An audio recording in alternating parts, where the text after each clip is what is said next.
এই যে পাটের শাক রান্না করবো, পাটের শাকগুলা ভালো করে বাইছে নিতেছি পরিষ্কার করে, কোনো পোকা টোকা আছে কিনা দেখতেছি। ডাল দিয়ে কাঁঠালের বিচি দিয়ে রান্না করবো। যেমন শাক বাছা হয়ে গেছে, এখন ধোয়ার জন্য নিয়ে আসছি।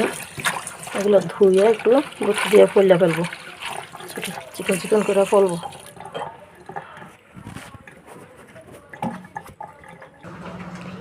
শাক ধুয়ে ফেলছি, পানি ঝাড়াই আনছি। এখন এগুলোকে চিকন চিকন করে কাটে নিব রান্না করার জন্য। এই যে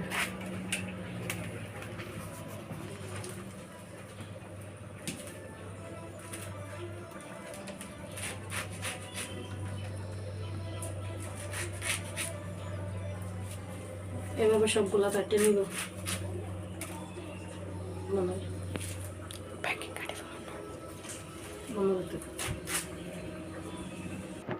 আমার সবগুলো শাক কাটা হয়ে গেছে, এখন চুলায় চলে যাব। কাঁঠালের বিচি আর ডাল সিদ্ধ হয়ে গেছে, আমি এখন হলুদ দিয়ে দেব।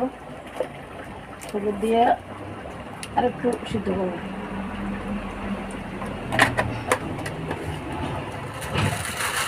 লবণটাও দিয়ে দিব, স্বাদ অনুযায়ী লবণ দিলাম।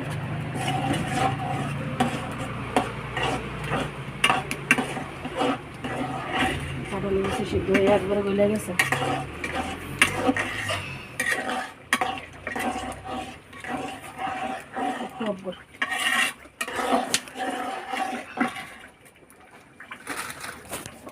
চিন্তা